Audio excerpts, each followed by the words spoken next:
Ta-da! Here I am, everybody. Welcome to Studio Remote, Columbia University Libraries' Studio Remote program, or channel, I suppose. This is the Rose Hall Project show program. I am one of the hosts, Moacir P. de Sapereda. I'm the research data librarian at Columbia University Libraries. Joining me at some point in the near future will be Alex Hill, the digital scholarship librarian. And we will be continuing with our Rose Hall project, in which we build a digital humanities project. So without any further ado, I hope the audio sounds appropriate. I've switched back to my slightly more preferred mic than this guy, and hopefully the quality is noticeable, or the improvement in quality is noticeable, and there aren't any extraneous whatevers. The last time I used this mic, the audio was a little bit wonky. So to the end of starting in with the project, at least until Alex comes, let me hop over to my computer, and then let me hide the fact that you can't see Alex, so it's just my computer. So let me hide this. There we go.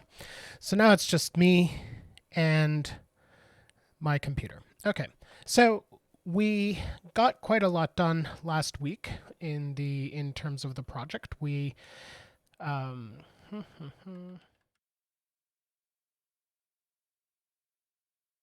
let's fire up the website so you can see how far we've gotten.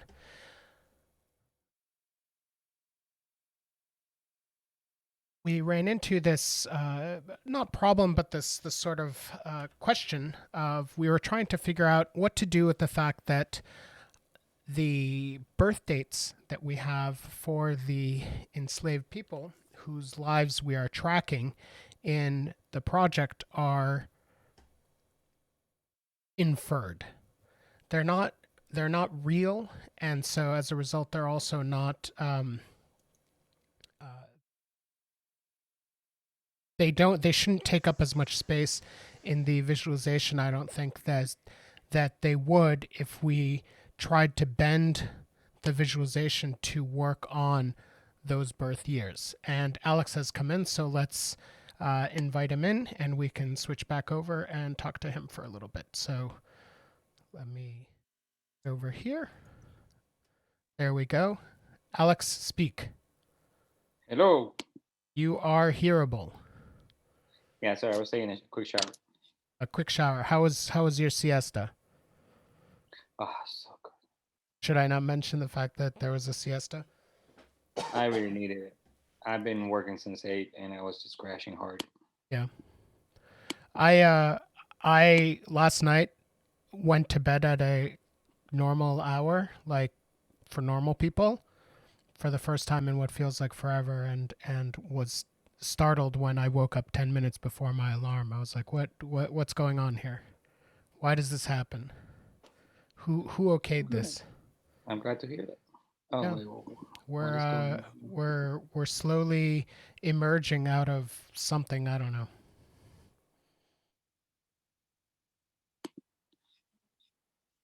Are you like looking at Twitter? What's going on? No, I was just trying to figure out my OBS because I had the other camera set up instead of this one, Right? the last one, but I'm not pulling it out right now, the other camera, because this is fine for in the daytime. Yes, yes. So do you want to describe sort of, we were joking about your new equipment, but what kind of new equipment did you actually get? I got a camera. I can show it because it's unplugged. I got a ring light, and ring light, just your average white Yeah, ring light, that and a tripod. $35 ring light, like Yeah, you can find on and Amazon. this is the camera. This was like $60. It is called a Unite 20 HD webcam. Was this per your recommendations, or is this from Francis? This is Francis Negron recommended this one. And we trust Francis because she's a filmmaker. But you know that the ring light, the camera has to sit inside the ring light. And yes, if it can, but I mean, that's the whole point. eh. I mean, if you're using the ring light as a key light, then I mean, I guess that's okay too. But the whole That's point. what I'm using it for, because I don't know any better, but it looks good. You know what? It looks good. I still get my little, white ring in my eyes. Yeah, that's the. Yeah. It's hard to make me look bad. That's another way of putting it.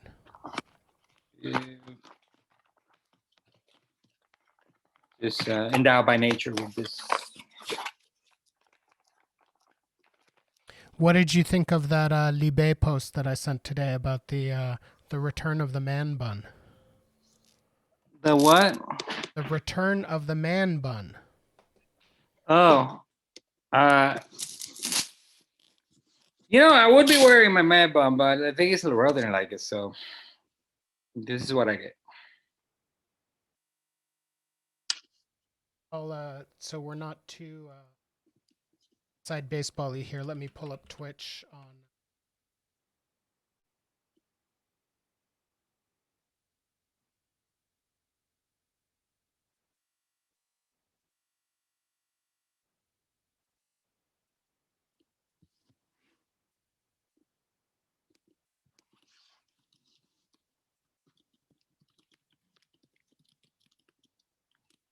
Retour du même bun.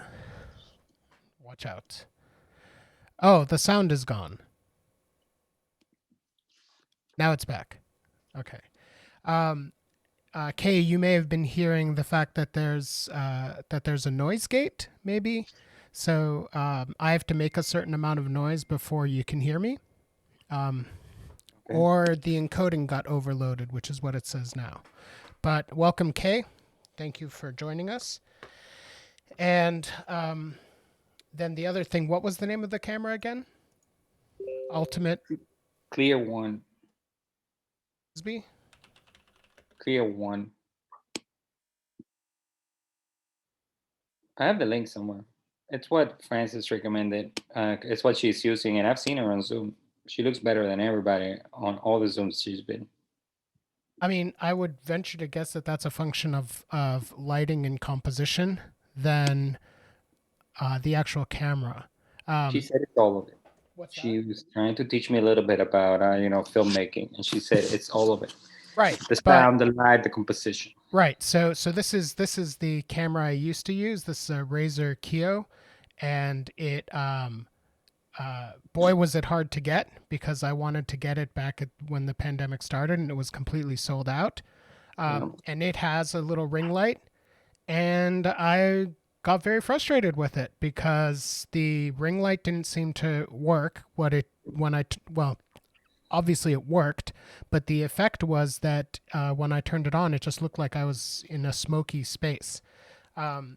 What I am slowly learning, because I'm on LinkedIn Learning, no free ads, but I'm on LinkedIn Learning reading about this sort of stuff, and the sort of description of the actual problem that I'm having is I'm overexposed. So when like my forehead starts to look yellow and like it's just this big yellow patch here, that's a problem of overexposure. And that's something that you can set. But it's just it's hard to set on the fly, because currently we look great because the sun is up.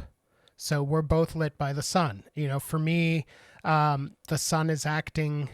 It just looks good. Like, I guess the sun is kind of acting like a key light.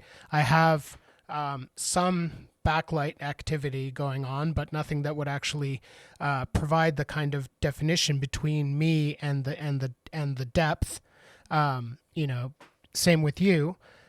But then once the sun comes down, I'm going to be lit by this huge screen in front of me where I see you, and then this other screen here, which is where all the programming is going on, and then this lamp, this lamp will eventually start messing with everything, and that's that. So yes, but just wait till you see the tech setup next week. once the once I figure out how to do the green screen, then Yeah, that part is overkill for me. then the stream will be happening exclusively in places I wish I rather were. Me, a pass. I mean, I'm kidding. I'm not 100% sure what I'll use the green screen for in terms of Columbia Library stuff. In terms of extracurricular activities, then that's a different story. Anyway, Shall we get started? I mean, we are started. You know, talking about the tech stuff is part of why people are here. That's true. That's true. Kay just said, thanks. Love to hear about your tech setups. That is true. Anyway, okay, but yeah, so I had started a little bit. So let me switch to the computer. And then I turned you off, so let me turn you back on. There you go. Now you're in the window also.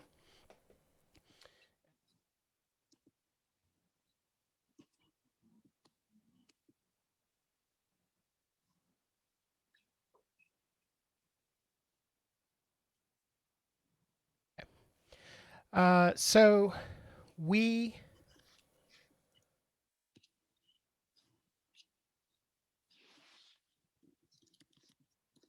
I was saying how we ended last week with trying to figure out how to talk about this uncertainty here between the fact that there are people like is this Rudy who were born after 1817, which is when the data begins, and so they have a distinct line because that's their point of birth, and then people who were born before we start having the data and demonstrating it. My suggestion was to use a gradient. This isn't perfect because it actually just looks really weird. It doesn't achieve the effect that I was hoping it would achieve, but I'm pretty sure I know why that's the case. So if we go back to the code, can see a little bit of what's going on here. So I'm going to open up the component. That's the tree. Oops. And we see here that we defined this gradient last week. And then we apply that gradient to an ellipse down here that is the same exact size as the visualization is, right? Now, the thing is that the gradient starts at, so do you know how gradients work, Alex? Like all this stop offset stuff? What this is? They start at one color and finish at another color and draw a line. So this is the simple grading. And then that line becomes like drags with it some kind of like, it can drag with it like a horizontal line. Let's imagine if it, in a square space. It's the easiest definition. If it's in a rectangle, you start with one value in the at the bottom and go all the way to the top. What you're doing is dragging through the scale, through the color scale, the RGB scale, from those 2 points that you decided. But this can be expanded to other geometries and also to multiple lines of gradients. So say, for example, you have a square, you can actually start a different line in different corners so that each gradient then will become like, so now you have like two areas being dragged from one color to another. This could be actually done for all colors. So you can have like a hippie dye shirt, like one of these. I mean, it would look like garbage in the where it was the point of maximum overlap. Well, it would look white probably. Right. Eventually, if you were using like the max setting, it would be white because it would be everything would be. But anyways, Most people just do one line gradient, starting from one point to another. And for some nice effects, you can use like two. I've seen some nice effects done with two. Right. So this is a radial gradient, which explains why it has this bullseye look. So it has a point in the center, and then it grows out, Somewhere it or begins, from right? some point that we assign, which happens to be, like I said, this is an ellipse. So let's actually see if I can highlight it here. Let's make this window smaller. So this would be like, it's the same example I was using with the bottom, and starting from every point in that bottom line of the rectangle, you're starting from the center of a circle. That's the only difference, but it's the same principle. Right. So if we, but you have a lot of flexibility here. So this is, just this random gradient maker that I looked up. And you see that there are two things mentioned here: a hex, which is a color value, and a stop. And so the stop was the thing I was asking you, is trickier, I think, to understand. So we have two stops here, right? One is white at 7%, and the other one is also white at 20%, but it's see through. So let's make one stop here white. So that's FFFF. Let's put it at 7%. Oh, what happened?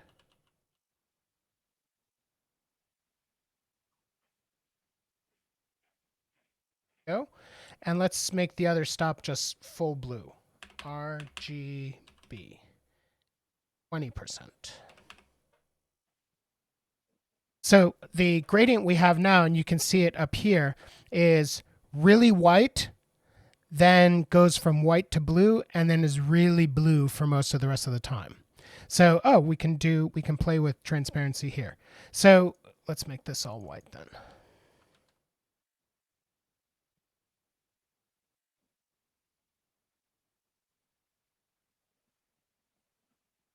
So now this is a visual representation linearly, like you said. Well, though I guess I could do radial also, but linearly of this gradient here. So it's really white for a while, then there's this transition, and then 20% of the way through, it's nothing but see-through the whole rest of the way.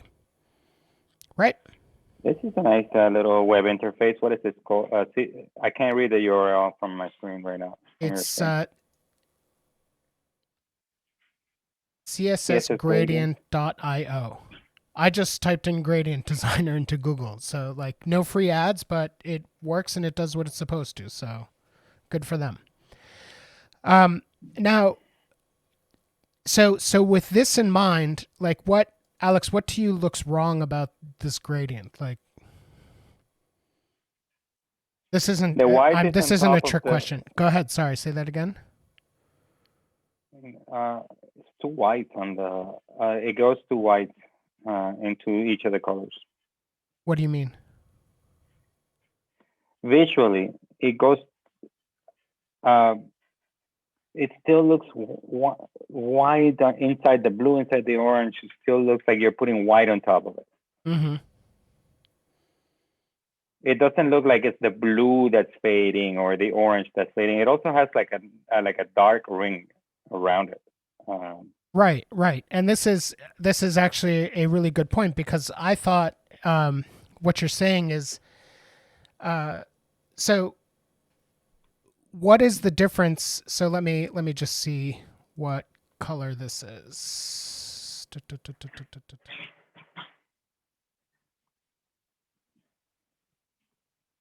On F77B4.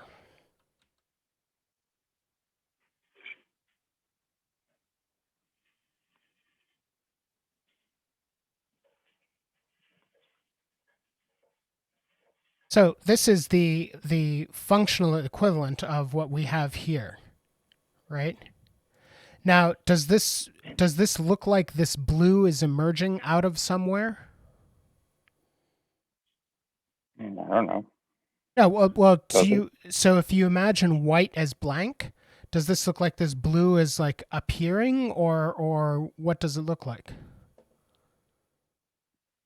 Yes, it's appearing. It appears all of a sudden.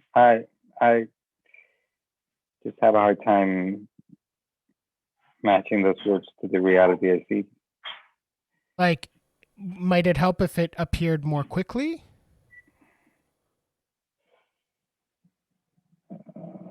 Because you're right. Like here, the problem looks like it. I mean, it looks like what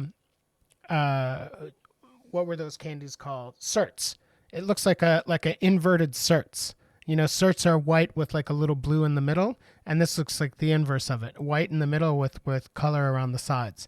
And the ringness of this transition is too. It's distracting, right? Especially since, and you said it looks like there's a dark ring around it. There isn't. It's just an optical illusion that's being played on your eyes that you see.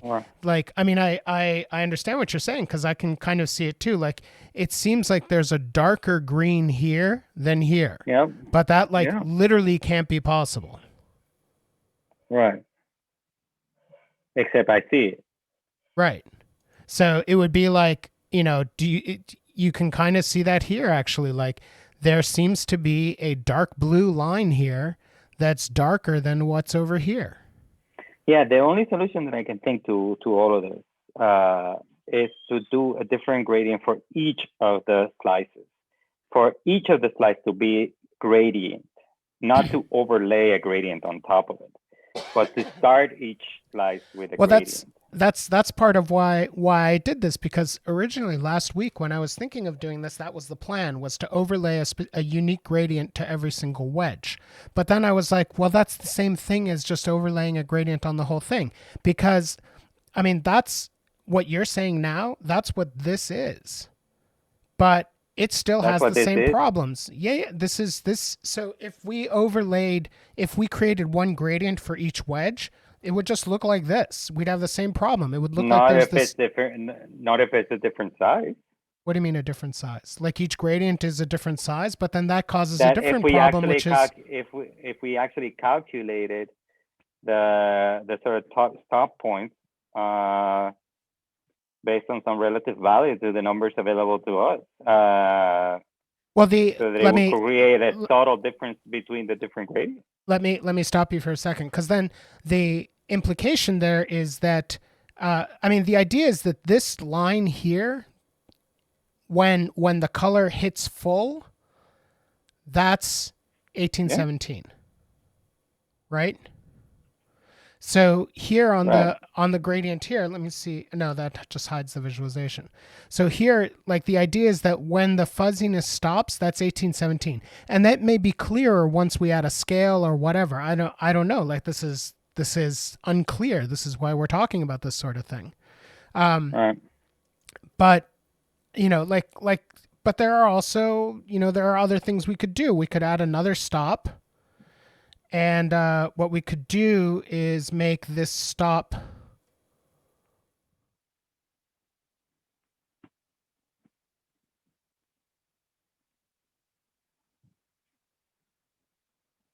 like wider, so that you get two effects here. You get the effect of the emergence, and then the hard switch when 1817 begins. Try it. See how it looks. Try this? Yeah, just try that. See how it looks.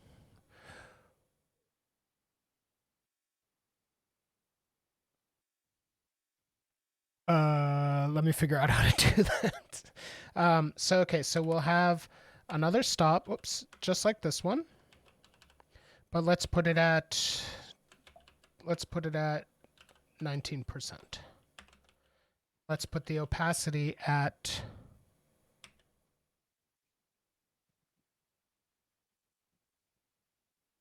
so it's going from 1 to 0.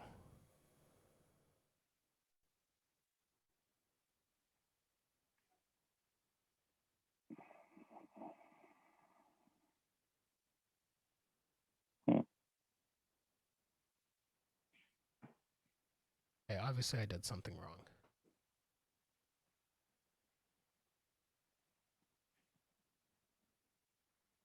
Does it have to be in order?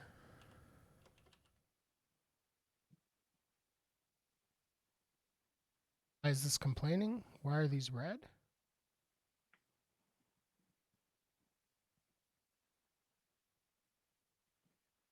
No inline styles. Okay.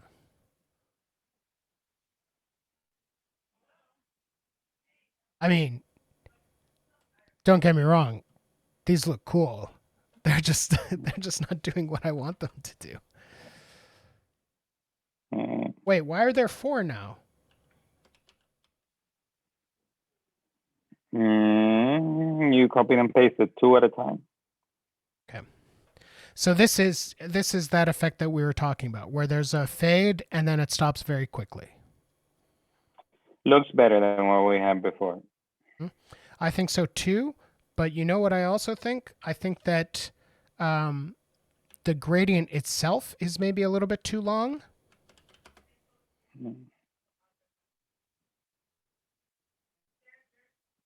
How's this? It doesn't communicate. Emergence? No, not at all. The other idea was to have it have the stop be at 0. Yo.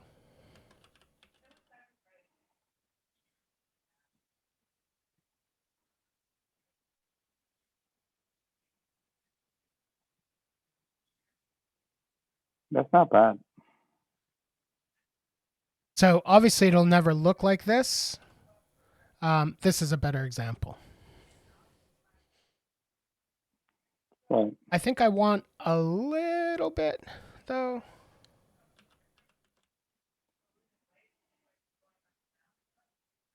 There. Yeah. Yeah, it works.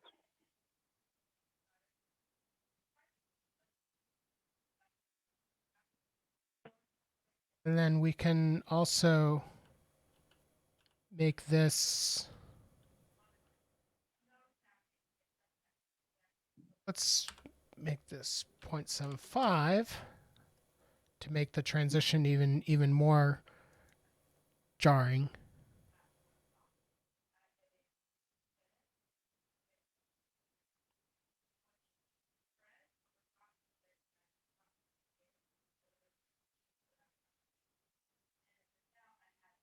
No, because now this just looks like a white disc pasted on top. Mm-hmm. Let's go in the other direction.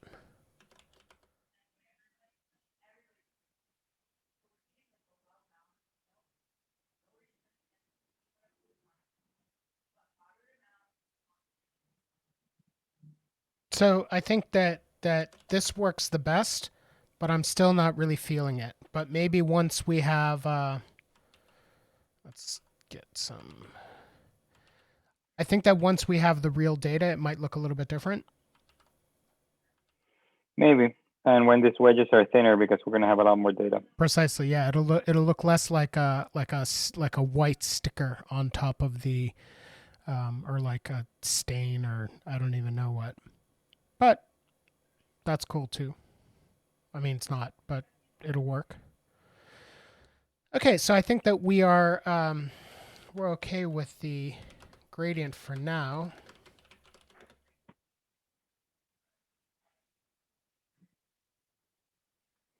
Can we get a similar number of wedges in there next, so that we can start working with visuals that actually approximate what it's going to be? Yeah, in a second. Hold on. Enhance gradient with the third stop so that it looks a bit more.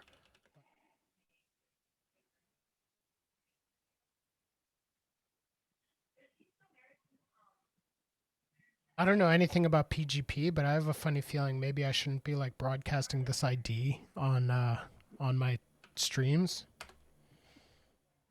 I think it's okay. I think that's the ID that that's you your use. public key. It's not the public key. It's like the ID associated with the key. Like I said, PGP is just I don't even know. Like the main reason I even do this is just so that my commits, I have it set up automatically. I don't want to be typing a passphrase every time I send anything. Oh no, it saves it for a handful of minutes. Oh, there. It's all just so I can get this verified here. Wow. Hey, it's almost like a Wow. blue check on Twitter, man. Yeah, exactly like it. Perfectly useless vanity stuff. No, I would actually say that having a verified commit is not vanity. It may be vanity the way I'm using it, but I don't think that means it's vanity in general. It's so that like when you set up Git, um,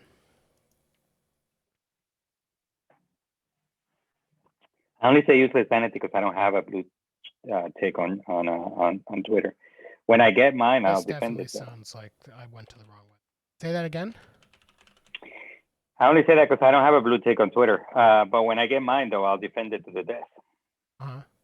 You'll be like, this is stop saying this is nothing. This is super Yeah, important. it's important for all the people trying to impersonate me and the trolls. I do important people trying to impersonate you.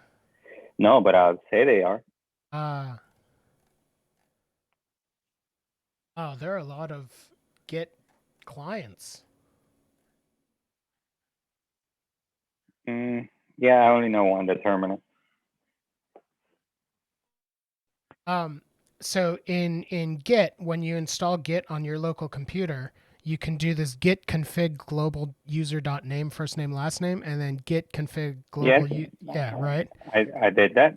Yeah. No, right. So nothing is stopping me from typing in Alex Heel here and typing in your email here and then starting to commit to random repos as you and like how what would I do that's most embarrassing? Start like being like, you guys, this really should actually be an Omeka installation or something along those lines. You certainly can do that. That is true. It's like voter fraud.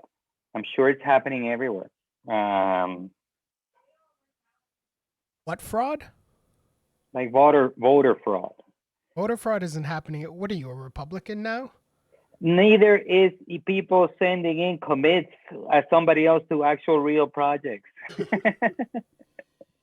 That was the point of my comparison.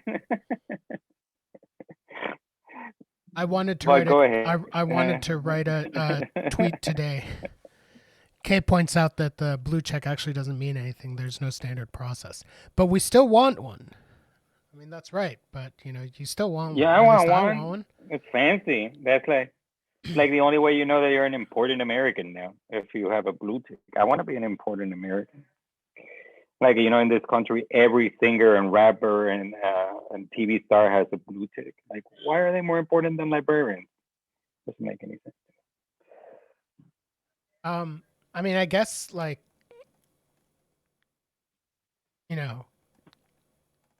commit spoofing isn't not mentioned here.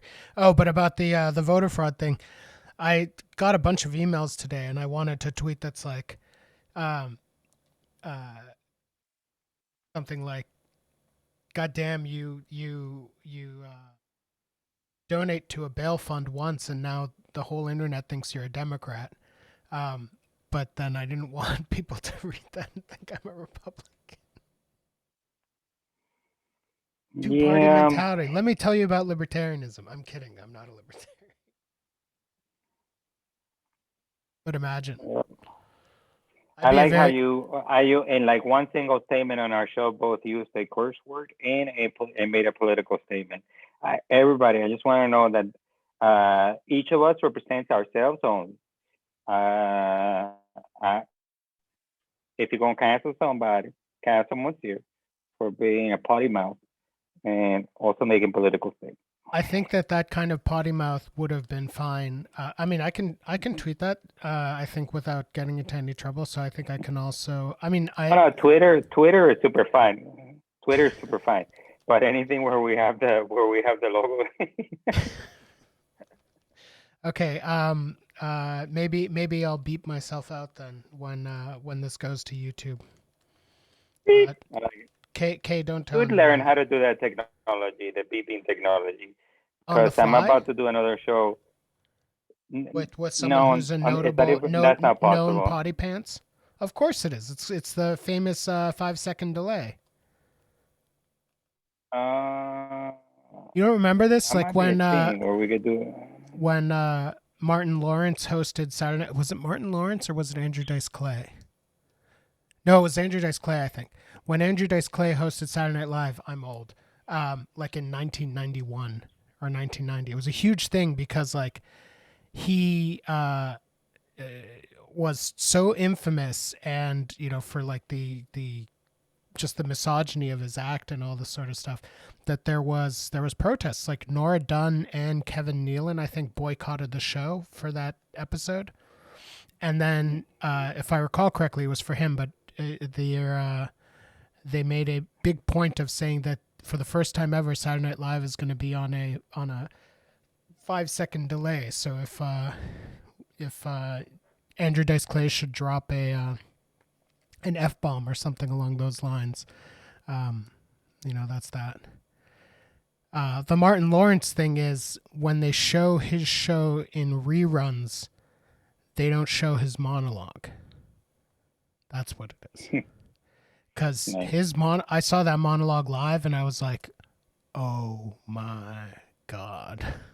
It was a lot. I don't even remember exactly in what ways it was a lot. And the tiny bits I remember, I don't want to really repeat on a branded stream. It's much worse than my saying, you know, the GD word. But good times. Good times. All right. So anyway, you want to do the slices? Well, I'm not like super picky one way or another. But yeah, we can boost the. It's just changing the numbers on the fake data, just Yeah. so that we can have something close to what the total number on the real spreadsheet is. So where did I make up the number of fake data? That was on one of your. Yeah, there it is.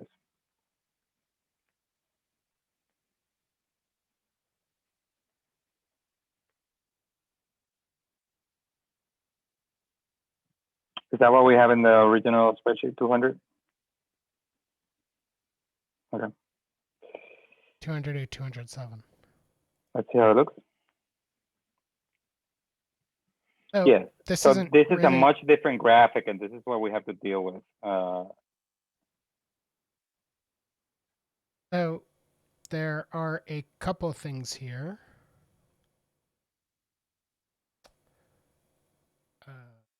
Although I do kind of like the moire effect here.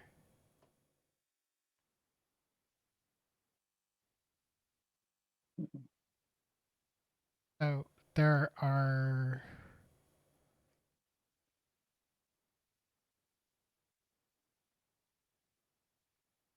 So the first thing is you can see that, do you know why these are all black?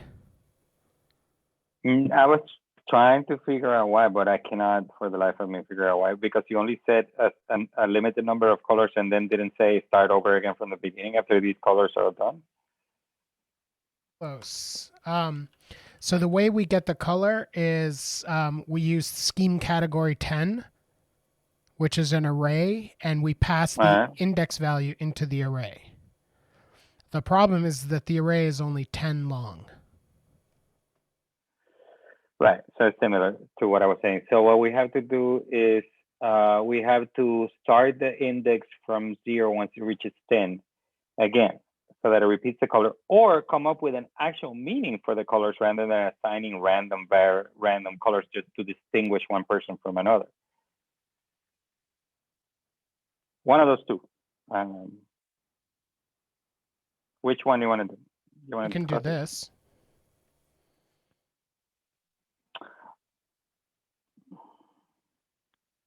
I can't tell very well from my screen right now. The text is too small? No, it's just that my screen's blurry. I'm used. I think it might be the internet speed or something like that. it's not achieving high quality for you. Yeah, no. No, that this isn't working. Oh, of course. I can see a it's lot not of. gonna I work see new because... colors, but I also see more. I still see a lot of black. Right. So the problem is that the modulo operator doesn't go between 0 and 10. It goes between no, you know what we do is we do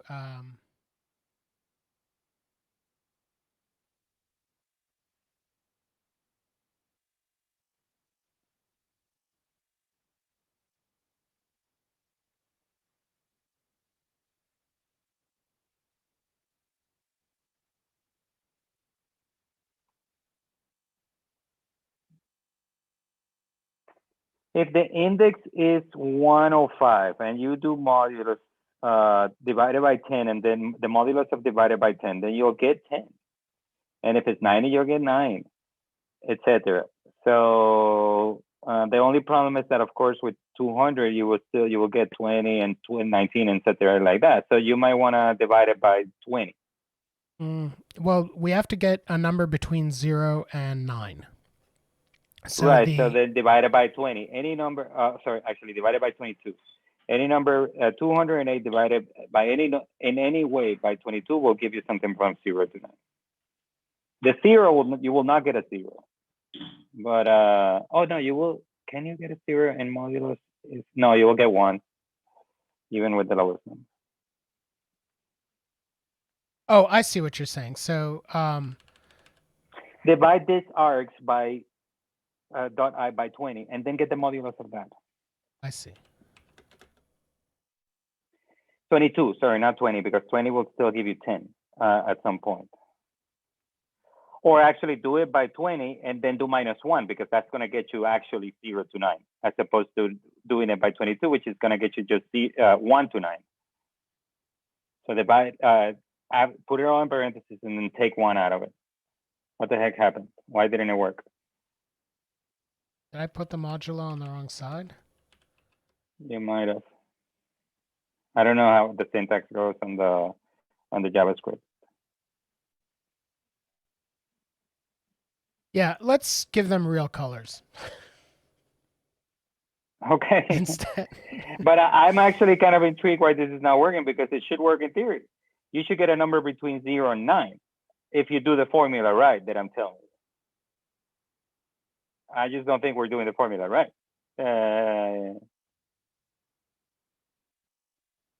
I mean, you open up the console and just let's do it with numbers to see All if right, this is so 10 modulo 4 is 2. That's correct. Yes. 10 modulo 3 should be 1. Yes. So 10 modulo 4 minus 1 is 1. Okay, so that syntax all works correctly. So what is 10 modulo 8? 10. Doesn't work in the other direction. And we just get 10 all the time, which is, I think, which is the problem we were having, I think. So earlier, I had, so we have 208 modulo 1, 0. 208 modulo 2, 0. 3. Ah, that's the problem. The modulo doesn't give. So with 208, every single time for every other wedge, it's going to be it's going to be 0, because 208 is even. No. Right. Maybe. Yes, because it's just a remainder. The modulo, all the modulo is doing is just giving you the remainder. So you need to divide 208 by 20. Oh, that's so when we get to like 120, then it's 88 and higher. So that's why you wanted to divide. Right, 20. So the 208 by modulo 20 is going to give you something like 8. It's going to give you 8.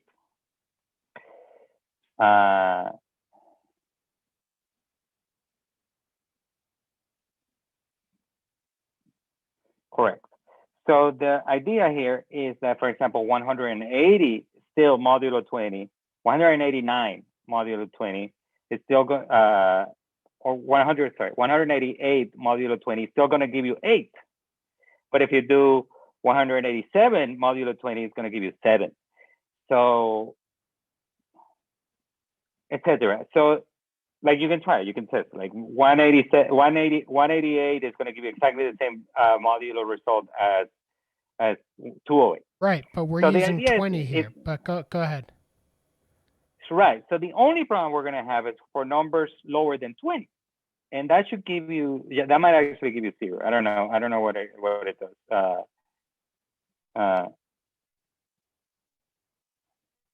No, it actually gives you its own value.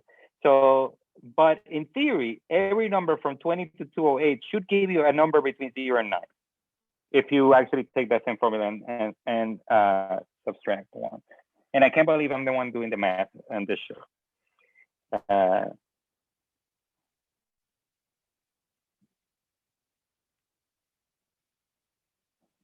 There you go. The black ones are from the problem we have with the below 20. And also those that actually add up to 0, like no, 20, 0 48. Zero gives a color. 0 gives a color. So why the heck are we still getting the black? But this already has a lot more colors. But somehow we're still getting black. I don't know why. Is black one of the colors? No. Yeah, I don't know why we're still getting black in theory. But are we getting, so this is 1, 2, 3, 4, 10. So this is for 10 in a row, we get black. And then 10 other in a row, we don't. It's interesting. Why? Okay, fine. I don't want to think about it more. It is part of working. Oh, what the heck did you do? I figured if we're doing modulo 20 and it works for 10 and then doesn't work for 10, what happens if we just do modulo 10? Oh, good point.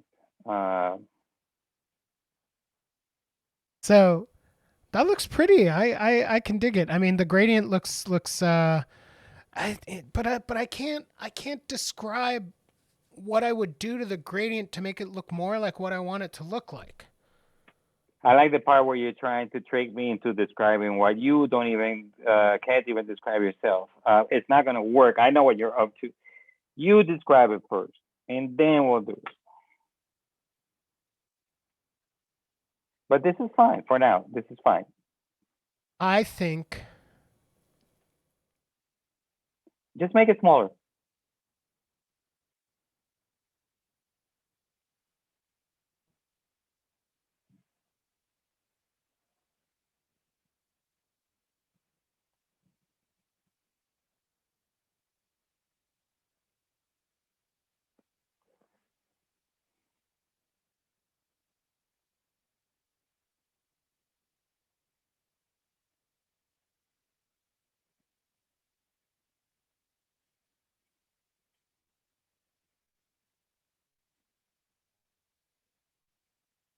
This is what I was more interested in. This is what I want.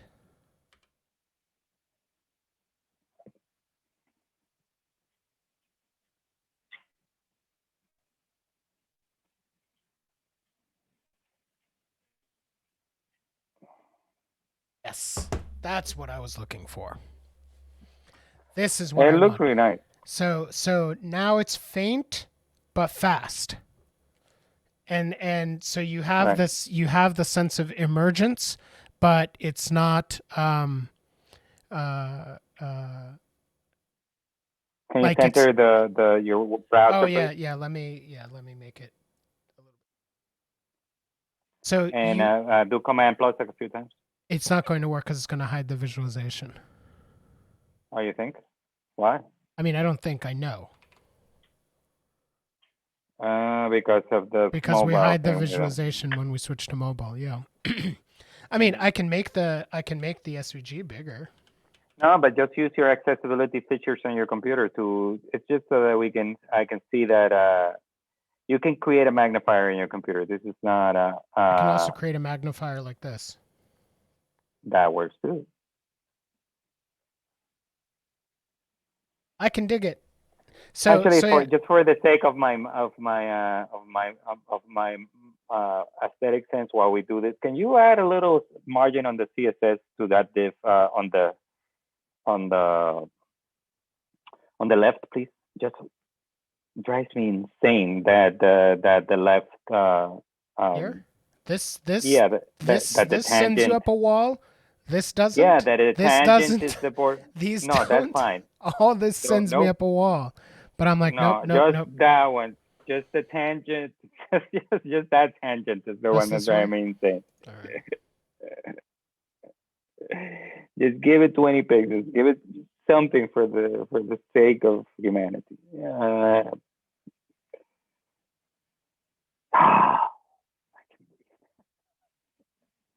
Why it's getting murked here? Oh, why? Just after you gave it 20 pixels, it just got maybe a width thing. Do you have a width declared? I don't completely remember how I got this to work. Right. But I like that width so that it doesn't go all the way out, but I suspect that it has something to do with that. I mean, of course, that's fine. We can always do this. Like, how do we answer these questions? Librarian, how do you do your job? Well, we go here. We're like, okay, so what do we see here?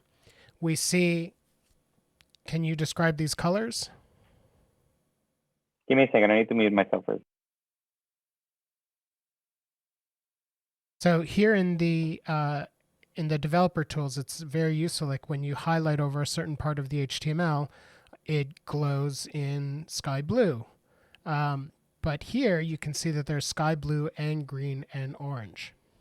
Yeah. Do you know what the green is?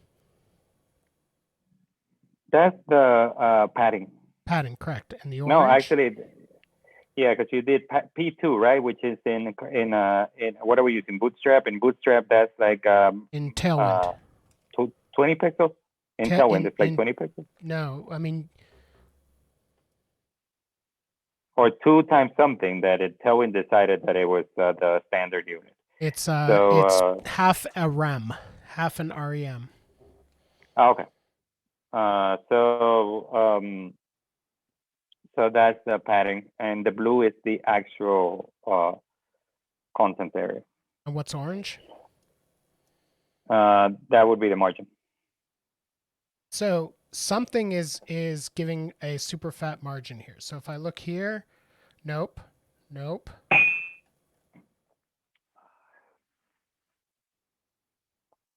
Here.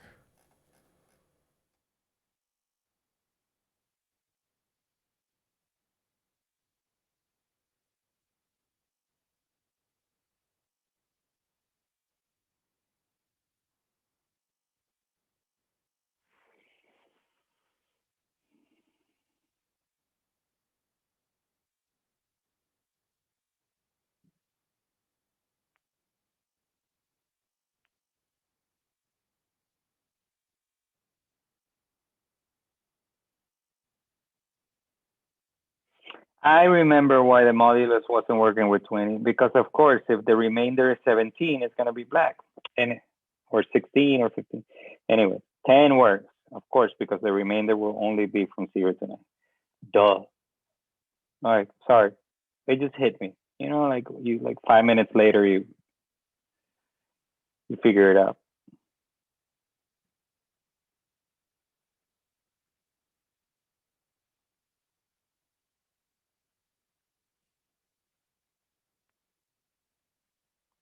That looking good. It was the padding.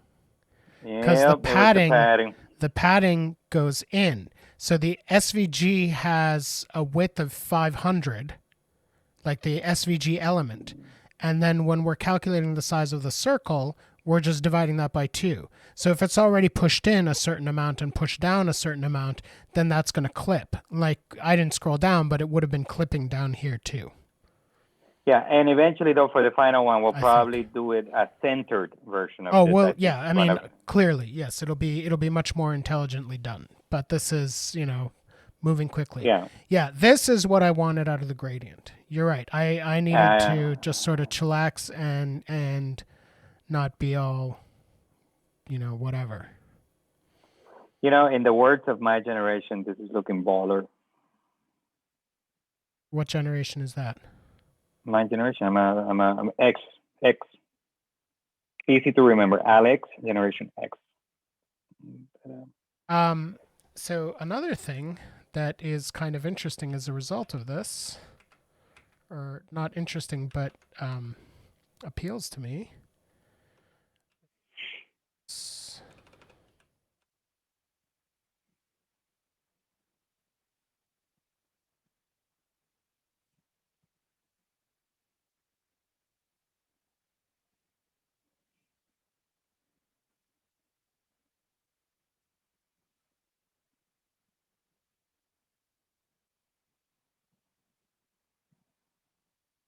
We can make the padding a little bit smaller. Okay. Yeah, that actually made the wedges a little bigger. Yep. Well, fatter. Fatter, yeah. Listen, one of the things also that just occurred to me is when it comes to color, and we're going to make this a little bit smarter so that it communicates meaning. Something we hadn't discussed is the ability to actually have a little JavaScript, little selector, a few buttons somewhere around here, where you can say, now show me the differences in color by like origin, gender, and this kind of thing. That would actually flip the colors within these things. I just want to make sure that we're setting up this in such a way that we will be able to flip colors later. Yeah. Oh, yeah, for sure. Yeah. Don't we want to do something like that? I mean, we have the information there. It seems like low-hanging fruit in terms of like, this is already information that we have. It has meaning. It tells us a story a little bit about what we're seeing. I mean, some things we want to avoid because of the negative. They might have to actually, they might be more misinformational than informational. But so I think that yeah, we could have buttons here that say, okay, show. So this now is just it's just repeating the same 10 colors over and over again. Right, which is just random, basically. Right. Just the only purpose in life that this serves right now is distinguishing one wedge from another. Right. And then Kay asks if we're both Gen X. Kay, how old do you think I am? Wait for them to answer. So it's just the 10 colors over and over again. Damn, I'm so good at this. 35. The last person I asked said 31. No, man, that man is Gen X too. Don't let him fool you. He's Gen X. He's part of the MAM, the middle-aged man club. I do. What can I say? I'm youthful, Okay, how old is Alex? Oh, hold on. But are we getting? Did I get 30s? What did I get? I'm not looking at Twitch right now. Alex has a kid. So see, this is what happened in Lithuania when I would be in bars. People always thought I was 28 because why are you in a bar? Because why am I in a bar? Why am I not married? Why don't I have kids? All right, Kay guesses 45. Busted. But that's still younger than you actually are, so. Yeah, I'm older than that. Okay. Thank you, though. Whereas I'm younger than 45. Yeah, I have one in college, actually. Good times. So in other words, this is something to strive for. I was thinking, we don't have to talk about this on the stream, but I was comparing. No, we don't have to. We don't. I think we already. I'm already feeling uncomfortable. We already talked about age and like. Yeah, what I was thinking about the sort of stuff my mom was dealing with when she was my age now, and it's a whole lot different.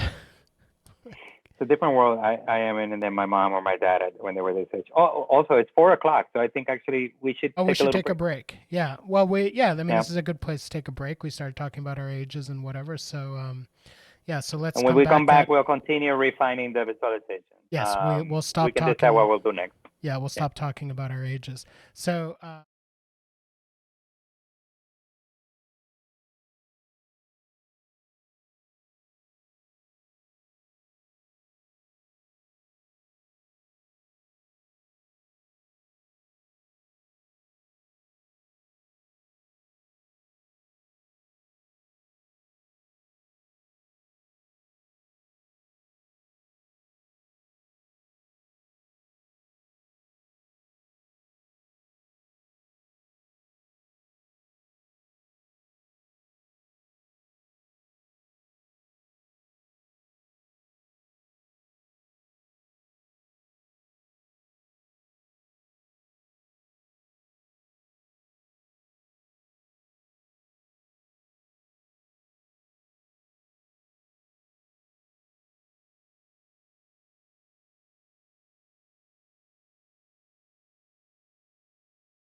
Okay, so I'm back, and Alex will be appearing presently, I imagine. Excuse me. So Kay mentioned it's weird that we can't actually see who in the chat. I can. I think moderators can. But what's confusing to me is that if I look at the number of people currently viewing the stream, I see a number that is different from when I click users in chat and look at that number. So I don't know if there are people in the chat who aren't watching. I don't know exactly how that works. I guess if you hit the space bar, or if you pause the stream but stay in the chat. So for those of you who are doing only the chat, far out. And let me bring Alex into the mix. Okay. How was your break? I had some popcorn. I did dishes. That's happening after the show today. I mean, I did a dish. I washed out my no free ads all-in-one pressure cooker device. I'm afraid that my duties involve more than one dish. More than one Yeah. dish. Okay. Yeah, other human beings in the apartment, they pile up. Not saying other. You're the one. Yes, you're right. That's why I'm only 28. That's right. All right. So there's many refinements we can make here. Oh yeah, a jillion. So let us weigh some of the ones that we want to make. But I would say at a very abstract level, we have to sort of balance out, I mean, the way I see it, meaning and representation. Meaning with representation. So that means that some of this has to do the work of communicating information, carrying information. But some of it must also be closer to what we could call art in a way. Some of it has to be expressive, not of information, but of meaning. Another way of understanding is to use the word connotation. Some of it must connote rather than signify. I'm sorry, I'm trying to summarize 10 years of a PhD in English into a few words. But to create a very simplistic dichotomy between, that which is simply that you understand to be a one-to-one relationship and things which are a little bit more ambiguous that you communicate through art.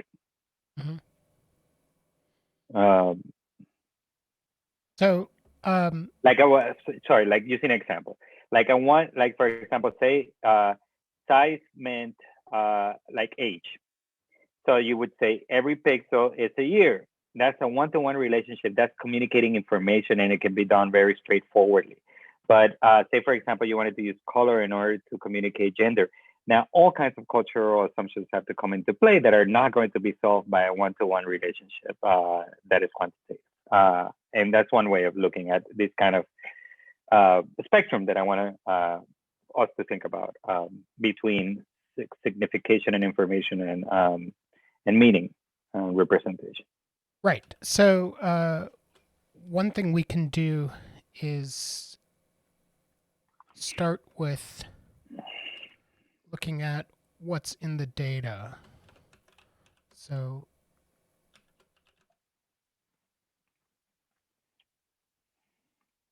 we get a birth year and an exit year. We get a name, and then we get the origin one, which has like four values. Well, it's almost. I mean, we just have it pegged to Creole because it's almost always Creole, if I remember correctly. Or no, I mean, actually, maybe I just did that just because I wasn't interested in actually demonstrating the different potential origins. The gender we have is a binary. The slug we don't have to worry about. Color, that's a little bit more. That required a little bit more math. Mm-hmm. Wait, why is origin here twice? Okay, so origin is a different thing. So origin has 3 values. Gender has 2 values. Sadly, because we imagine that that reality does not match this kind of way of tabularizing. Neither does origin. These things are tabular in a very reductive manner. Right. That And don't capture the complexities of identity, even as they were at that time. Because some people would say, "Oh no, that's a historical thing. We're trying to map out stuff onto that time." No, and I'm well, I pretty mean, sure it's not a question of ahistorical or not. It's a question of the fact that we are relying on descriptions of people by people who are not those people. So Right. it doesn't matter. Like this is. I mean, it's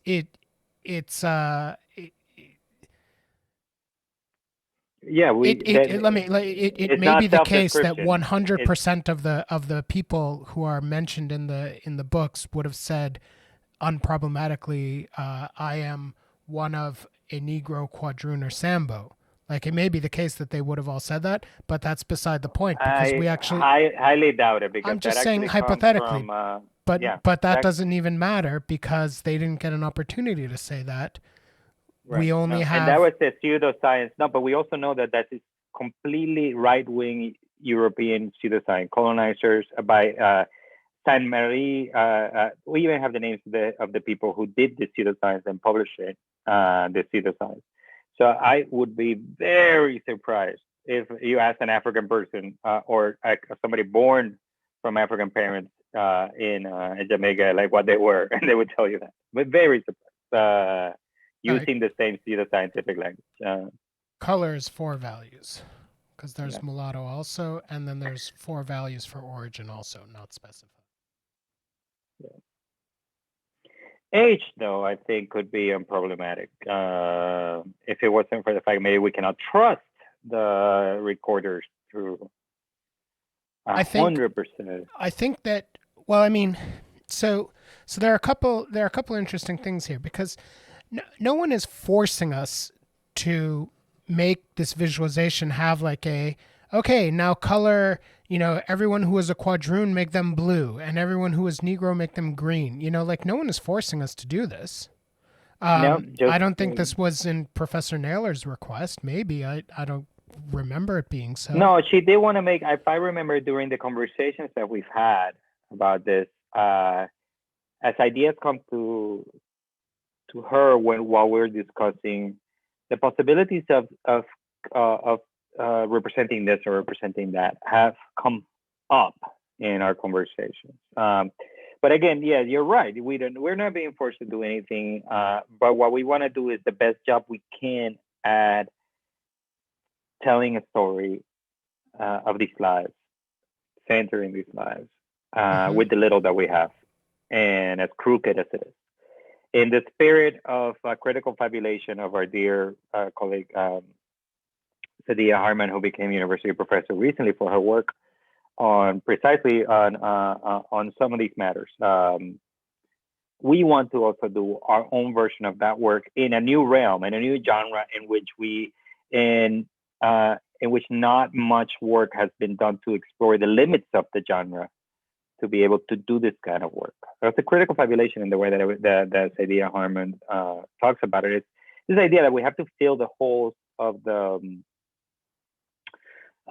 archive that we inherit and sort of undo some of these lies, undo some of these the damage of this, the violence of some of these representations. With the tools available to us, and one of them is our ability to create narratives. And I'm not gonna be able to do justice to her work, but the critical concept that comes out of it is this idea to be able to do narratives, but without actually letting go of our critical capacity and our scholarly capacity, to be able to do speculative forms of scholarship that actually don't betray the scholarly impulse to be faithful to the historical record. Because I think most of us here in the academy agree that history is not a morality play, right? It is what it is. Mm-hmm. And in any case, with prose, the way you do this is by weaving narratives, as one does in a novel, or one does even in a historical text that also depends on narrative force. But here in the visual language, we must also come up with our own different ways of doing this sort of reading against the grain of the archive, and being able to do these representations with as much respect and dignity as we possibly can. There's all the ways in which this can go wrong and very few ways in which this can go right. One of the things, for example, that comes to my mind is this attempt, it's a presentation once that is being done with the Slave Voyages database. And if any of you in that team are listening to this, it was just this particular presentation. A lot of you are doing great work, but I found that this particular presentation where presented the idea of a way to reconstruct slave lives by through search results Wait, of a system that would be constructed through open link data. So this is the new Mellon grant that they got, right? Matrix and a bunch of other people just got this Mellon grant, where they want to start connecting some of the records in the Slave Voyages database. For those of you who are not familiar with this database, it's one of the oldest digital humanities projects. It wasn't even a digital humanities project when it started. It was started as a several multi-volume book project. Then it became a CD-ROM project, and now it's a web project, and it's now even a TV show with Skip Gates at Harvard. It has reached what I call escape velocity in terms of digital humanities project, where it becomes super relevant to people's own teaching and research, right? When a project stops being just the interest of a few and becomes infrastructure for a bunch of educational and research activity. Mm-hmm. This is one of those projects, right? There are very few in the world that are like this. But in any case, the most recent grant that they got puts them in collaboration with other groups, most notably some of our friends at Matrix and a couple others, to start using open link data in order to connect some of these records that are in this database to records at other libraries and other I see. Okay. and other databases. So the idea is, for example, if there's a newspaper of University of North Carolina has a good archive of newspapers from the slavery period, for example. And then you see a name here in Slave Voyages, right? And then you type this name, and then because of the open link data, you might be able to actually see, oh, and got married, deceased, and this record here shows this, and this other one does that. But the way it was presented, you're understanding what they're trying to do, right, with this grant. They're trying to connect different libraries through open link data. Different collections, so that you would then, hypothetically, if you type a name or something like that, you would get possible persons, different parts of a person that weren't put together before. So automatic research, this kind of dream of automatic research where you don't have to actually do much. This magical search box will do it after librarians have worked really hard to add the right metadata. But this person presented it as reconstructing the life of a person. And I remember I was there in the audience with Jessica Marie Johnson. This was at the University of Maryland, and the Tupac Shakur's hologram thing had just been released. And for those in the audience, I don't know if you saw it, it was like 4 or 5 years ago, where there's like Tupac was dead, but they brought him in a concert through hologram technology, and that was a little awkward, and it had a little bit of a controversial backlash. The way this person presented this kind of reconstructing these lives through these search results by using open link data felt a little bit like that. And this is an example of how this kind of exercise of filling in the gap can go wrong when we try to transpose some of this critical fabulation into some of the other genres of scholarship today, including this one. A lot of what we are doing right now is risky. And we try to, that's why we try to do this very seriously and very right, so that we try to mitigate some of those risks. At the very end, just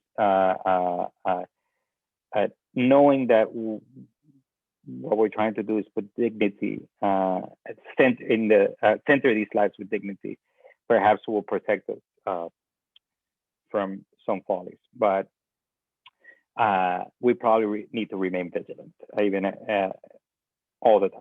Anyway, I'll stop there. But does that make sense? What I said? Yeah. Yeah. That makes sense to me. Yeah. So, and I'm sure they're gonna do it. I hope they do a good job. I hope they stop with this rhetoric of, that through the search box you'll be able to reconstruct lives, because that sounds a little shady to me. Well, it's this sort of. I mean, it also reminds me of the sort of thing that Joanna Drucker talks about when talking about the problem with so many of these visualizations that rely on human data, that they end up with this kind of you end up forgetting that it's people, right? So Right. the all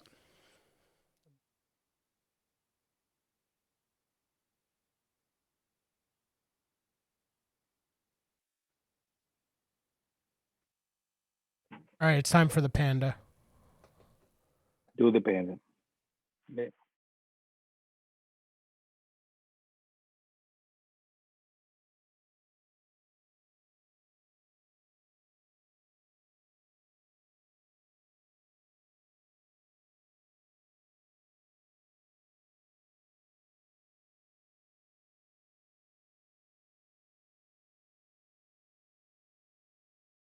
Every show, if you ask me. Your audio was inaudible because the panda has no audio with it on purpose. So what were you saying? Now, I was suggesting that we can now replace the panda with Grumpy Bernie. Oh, no, that meme is I think, done. That meme is. Nope, that meme is still kicking, man. Oof, dude, still going. I sent So you. good. We're not going to put anyone on blast, but I sent you the tweet that That ended it all. definitively ended it all. Yeah, good luck with that. To those of you who want to end it, good luck. You know what hasn't happened? There was a tweet exchange that I was in earlier. Now we need to put other people inside the original picture where Bernie was. So, like, cause this was I sent the one with Jeremy Bentham, where Bernie was sitting in Jeremy Bentham's box and at the museum in England, and then somebody from the museum wrote back and said, when are we going to put Jeremy Bentham in the original photo where Bernie is in instead of Bernie? And I was like, yes, man, that meme hasn't happened yet. That needs to happen, people. For those of you in the audience who are watching this right now, need to keep your hands busy while you listen to us. Make it happen on Photoshop. So I'm just going to jump myself up to be the full screen, but you won't be audible. Okay.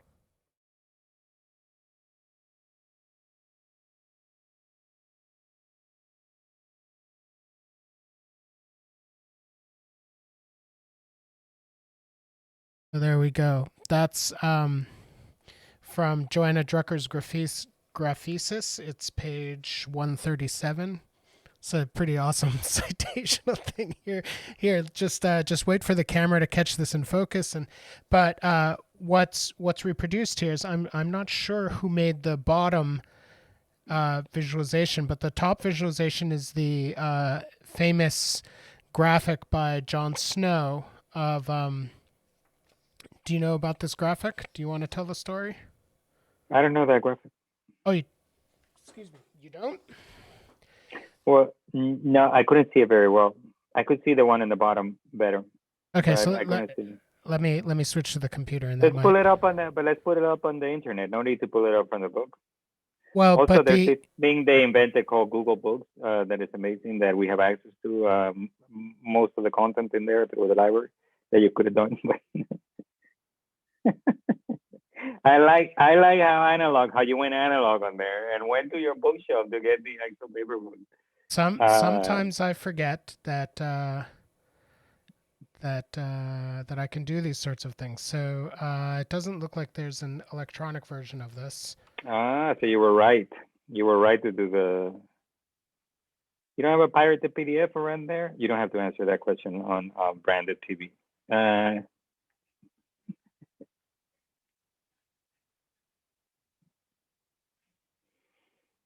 Everything you say can and will be used against you in the court of the fifth floor.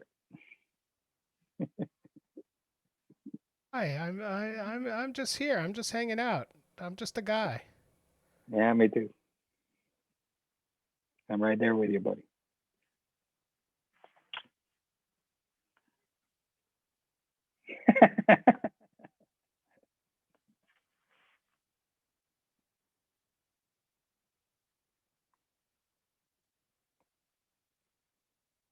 Okay.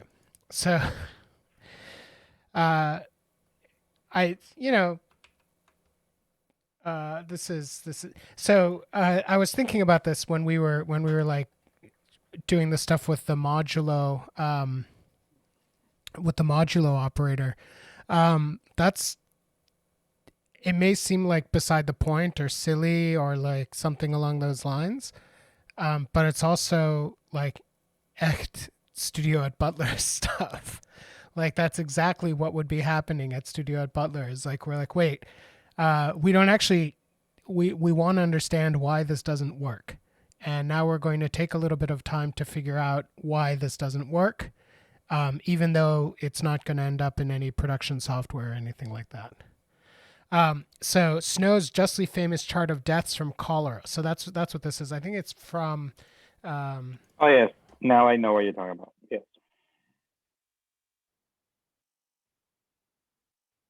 The Broad Street Pump. That's what it is. So the 1854.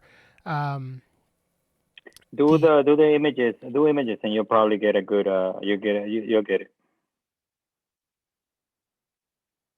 So this pump, or so what it was John Snow mapped the clusters of cholera cases and was able but he deduced that because of the clustering, he guessed where that there was a bad pump that was causing all the trouble.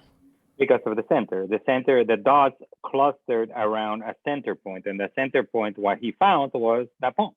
Right. So he was able to deduce that this was being spread by water through this particularly bad pump. And so it was like an early selling point for graphs, because as the reader may imagine, these kind of visualizations weren't always popular in print culture. And then, of course, it's been a long tradition of demonstrating how visualizations can sometimes change the world by carrying the right information. And Tufty Milk does no example for all it had, and came up with this really bad example about the PowerPoint with NASA. But anyway, we diverge. Right, but I mean, there's this this book. Did UFC put this out? I don't think so. No, Batsford. Yeah, because it gets kind of bashed in this book I'm reading right now that was published by UFC. So it's this idea that that there are maps and visualizations and stuff that have changed the world, like you're saying. So Drucker's point here is, though, the distribution of the dots makes evident the role of the pump, right?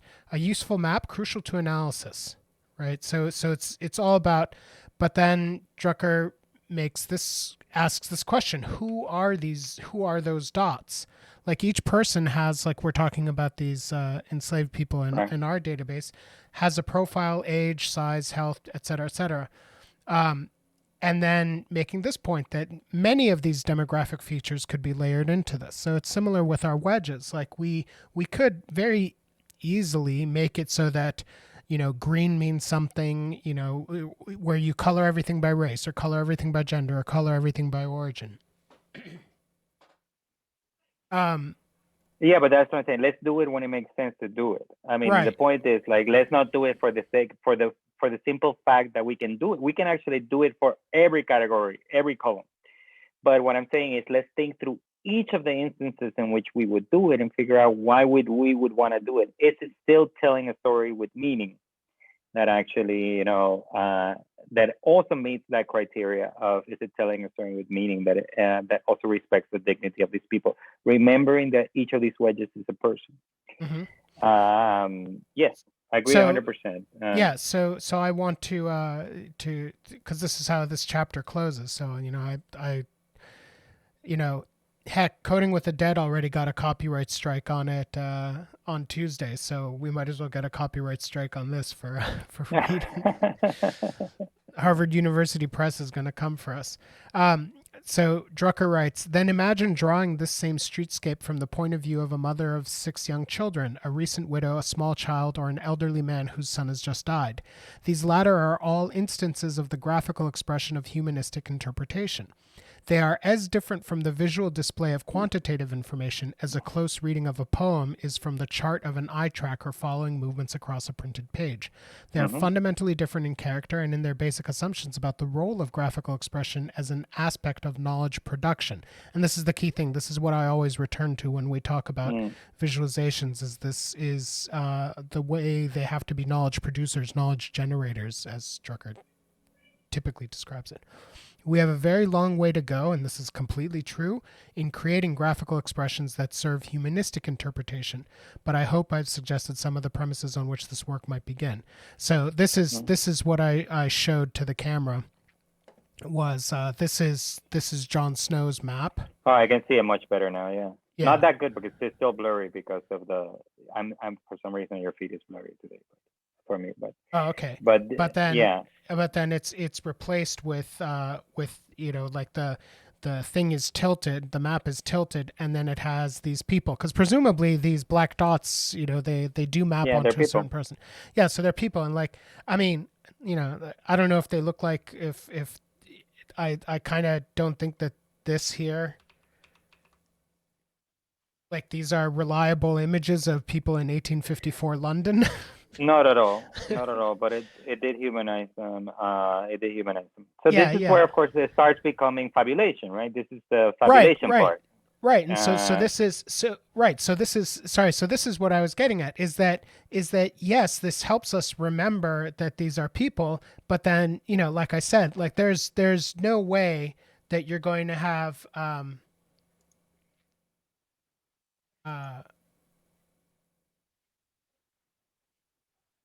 like, these are not, look, even like, say for example, even you were to take this like even one notch further and replicate some of that work being done at Yale by Peter and their DH group over there, where they actually created artificially machine learning generated pictures of fake Victorians, where they actually, I don't know if you've seen this project, but it's like portraits of Victorians that never existed.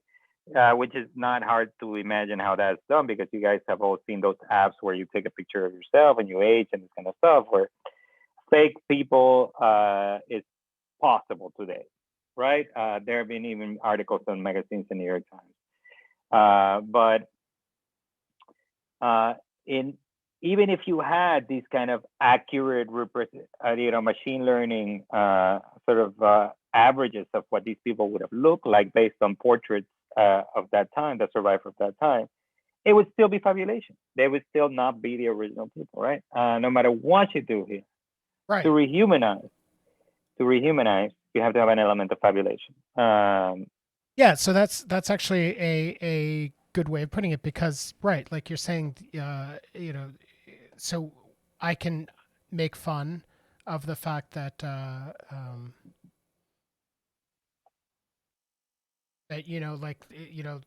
where was it? This person here, looks more or less like a woman wearing a mini skirt. That, pretty sure that didn't exist in 1854. Right. This person's person's wearing a necktie. There are degrees of bad fabulation. Like, this is, I would consider this to be really crappy fabulation. I would like, if we had this as an average and machine learning average of like the portraits from the time, slightly better. Right. So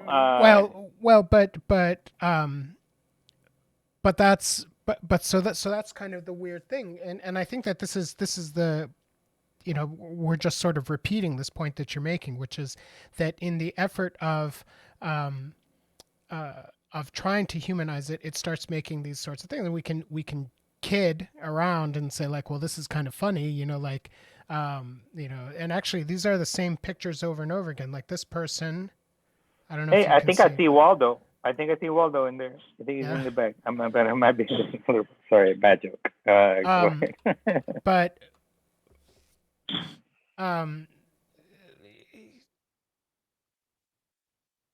Right, but you get this question, like, does this in some way sort of trivialize in its fabulation?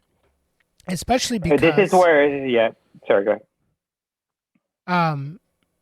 So Kay points out that it's obvious that this isn't an approximation of the actual people, but they are people, so it does help in that sense. And I think makes a good point, that by making it's a kind of reality effect. By making it so absurdly not the right people, you're actually acknowledging that you're not even trying to do that, and therefore making it maybe a little bit more honest than if you did the machine learning approach.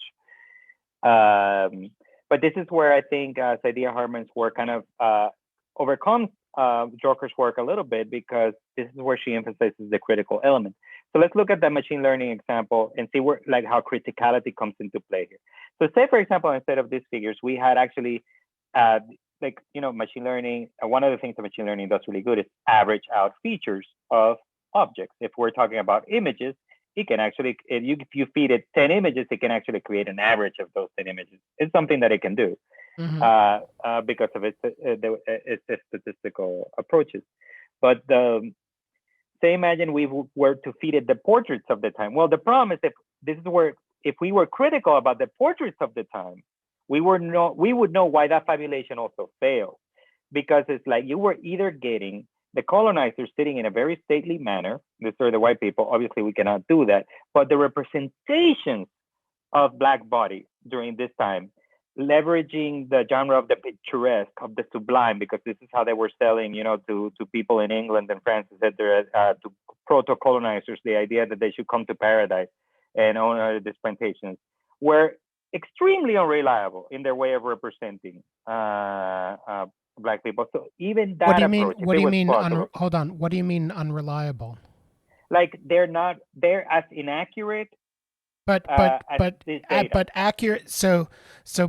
accurate means, or not, accuracy is not the right word.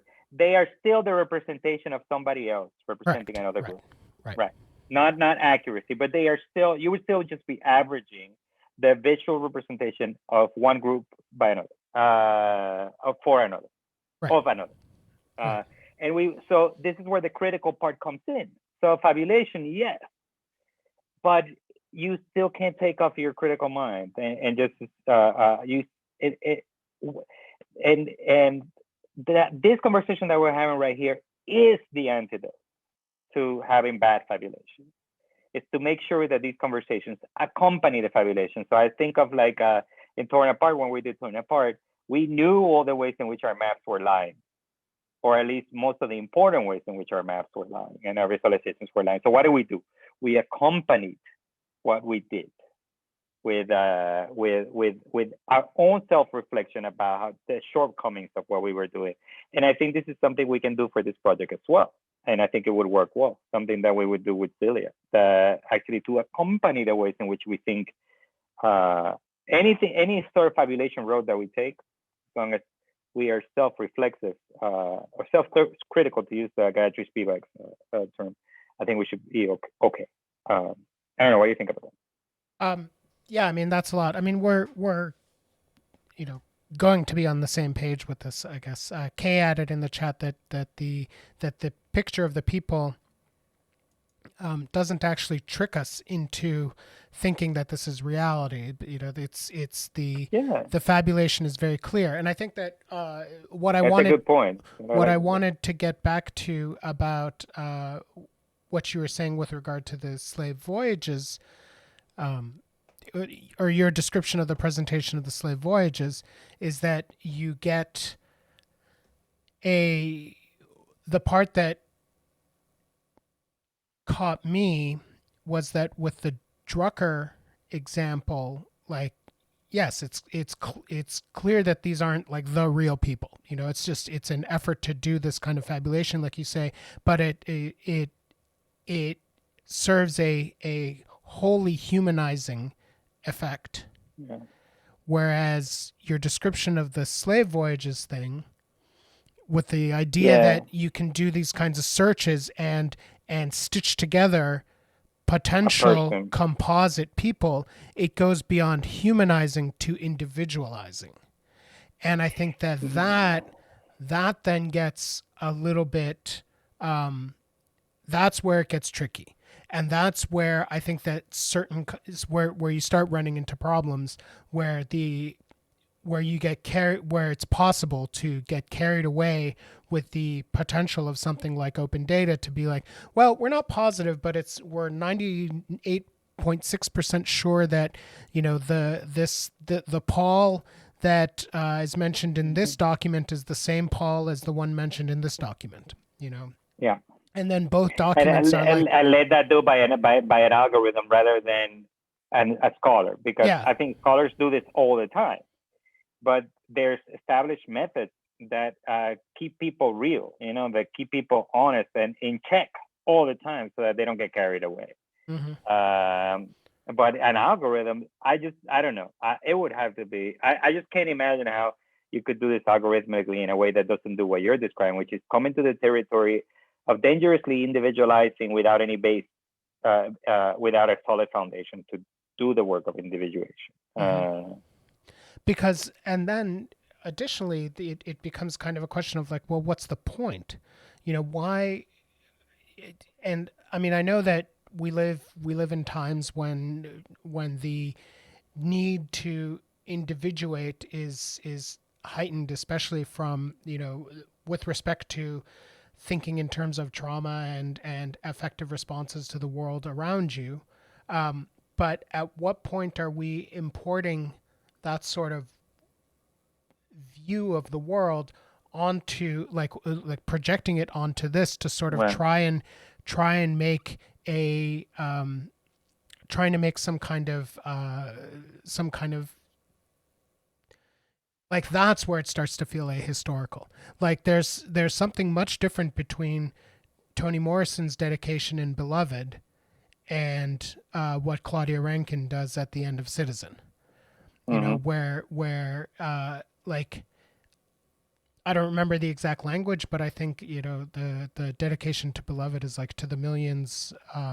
It says like to the millions or something like that, of people who suffered under slavery in the U.S. Right, and this is in contrast to Rankine, where every edition of Citizen has an updated list of the people who have killed in police violence, who've been killed by police, and to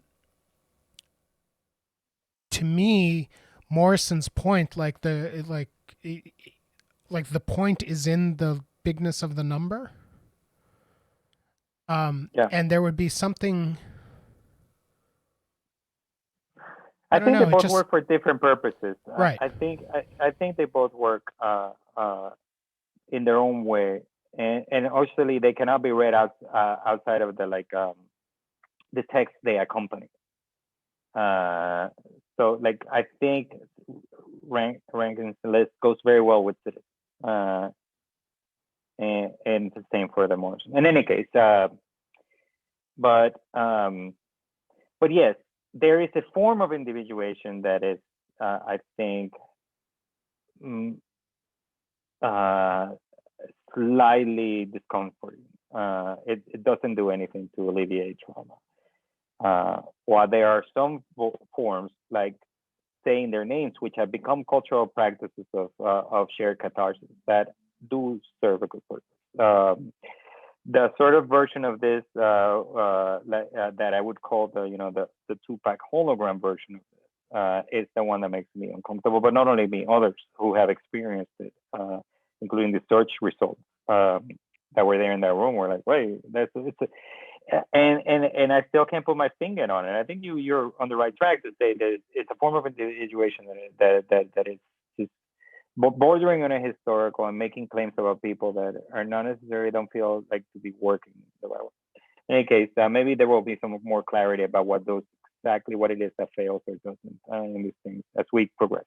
But I also even wonder if it goes to cross purposes in terms of like the political nature of this sort of work and the kind of the point of why we're teaching this, why this sort of memory recreation and this history is important in the first place. And like the to give a concrete example, and maybe we'll close with this because It's 4:50. Yeah, we it's ran out of time. 4:50. Yeah, I But mean we we didn't still run out gotta. of time, But but let me yeah, say what I yeah. want Go to ahead. say. So the movie 12 Years a Slave really bugged me. I haven't seen. Do you know the story?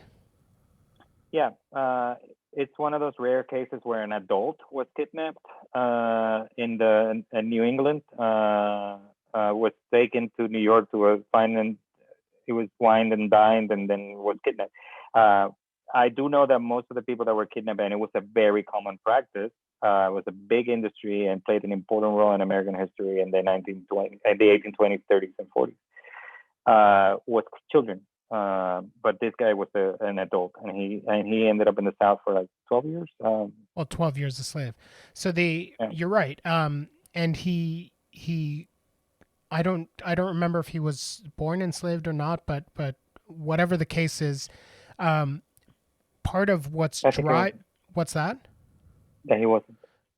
Well, I don't. But he may have been manumitted as a child, or I don't know. But the fact is, what felt to drive the drama for me in the movie, like the point the movie Mm-hmm. was sort of making, was that um, the injustice of what this man suffered was a function of the fact that, oh no, he's actually free, or he's actually free. Like, you shouldn't be treating him like, you shouldn't be whipping him, you shouldn't be making him do all this work because he's actually free. Like he was reliving some of the sentimental abolitionist language of his own time. No, Because but that's when it's people would be like, "Oh yeah, free people shouldn't be going through this, but it's fine for the ones who are not." precisely. It's like saying, about, like saying, uh that man shouldn't be undergoing all these horrors in prison because he's actually innocent. And it's like, well, no one actually should be undergoing all these horrors in prison. And so similarly, like that was something that the movie, because it was so focused. I mean, and it was based on the man's. I think he wrote an Its autobiography, own and I think it narrative, was, yeah. yeah, it was his own narrative. So like, but that I could never really get past that, and the movie tried to sort of pair him up with Lupita Nyong'o's character, to sort of demonstrate that uh, to kind of spread that justice out, or spread out the question of injustice, but it doesn't change the fact. And movies require this. Movies need a main character, all this sort of stuff. But the effect was that, like, is of saying, well, it was okay for the people that were born to it, or the people that were but he had gone through the effort of being free. So Yeah. Um, or like my I can friend see who, after sometimes being, I've seen Hollywood doing something like that enough that to trust you. I mean, it's an old trope, and where I come from, that it's worse if you're born rich and lose your fortune than if you are just poor and stay poor. But in any case, I think I'm glad that we had this conversation today. I mean, it's good that we revisit these kinds of conversations once in a while. This, I think, will prepare us better for next week. I think we can spend the whole week thinking about what are some of those things that we might want to tease out in the visualization, and then we can just by the time we get to next week, we can just jump in up and running. well, I mean, we each of them think individually, and we come and regroup on Friday with ideas. I think, let me see if I can. I don't know if this is even going to.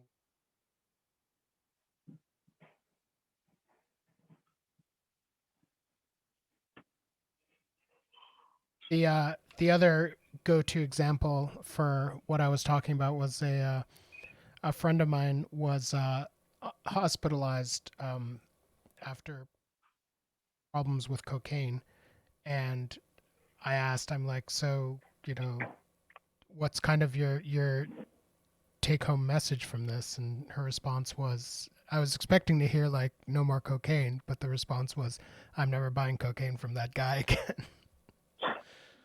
It's like, Kay wonders if bad individualization is bad because it creates false intimacy. Yeah, and I think that's that's a good way to put it. Right. That might be it. Yeah, I think that's sort of what we were trying to sort of say is that it lets you read into what these days we think of as like parasocial relations and like all these kinds of invented ersatz intimacies that we then use to try and imagine their experiences. And I noticed here on the Slave Voyages thing, they have a slave ship in 3D video. And then I'm also wondering about these things in the context of something like Plymouth Plantation, where or the slave market sale that they did at the University of Richmond. Oh, they did that? Yeah, you haven't seen that one? I'll share it with you. But like Plymouth Plantation, you go there and, it's full of actors who are pretending to be the settlers at Plymouth, right? And they will not admit that it's, they all think it's 1620 or whatever, right? The 1619 the American, the time when Africans came to Anglophone property. So at Plymouth Plantation, Plymouth, I want to say 1620, but it may have been 1612. So the Mayflower came and the Pilgrims established a colony at Plymouth, and they built up a little village and whatever. And so now there's a fake village there that's populated by people who are pretending to be those people. Right. And I think that I can't remember but I think that they even adopt actual roles so it's not that they just have like, well, we need a candlestick maker. It's the person that does the candlesticks has the same name and is like, I mean, it can't be that they're the same age because they don't get new actors every year, although who knows. But yeah, so what anyway. This is a point that I want to see if I can get that paper. But Gentry Sayers at the University of Victoria gave a talk about where he went really hard on hyper-realistic 3D representations of historical events, where he critiqued them for something very similar to what Kay said. When Kay said that made her point about their point, sorry, Kay, about the fact that these figures don't look like human beings. It was like reminding me of Gentry's paper, because the paper is like, actually, it is these type of super hyper realistic things that are the ones that are lying to you, because they're trying to confuse you about whether this is, they're trying to overstate their claim about how this is reality as opposed to you. I remember he also mentioned those people that try to recreate the sound of ancient Greek, like they're like at some point that crosses the line, because then a lot of people are going to be like, oh yeah, that's how they spoke, right? They're not gonna see the fabulation anymore. But this, something like what this earlier example, like the point that Kate made, was that you do see it. You do see that it's fabulation. Anyways, go ahead. What were you gonna say with the? Well, so in our closing minute, so I just now have a video to watch, a 4-minute video about what this 3D boat is all about. But I wanted to say in closing that this is what we ended up with when in the earlier version of the Rose Hall project, and this gradient is a reflection of age.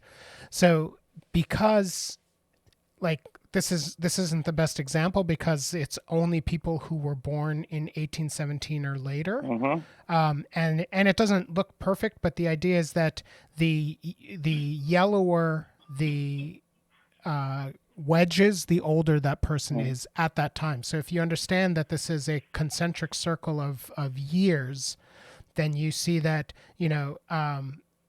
this person here was 4 around here and 5 around here and 13 around here and 14 at the end. And I think that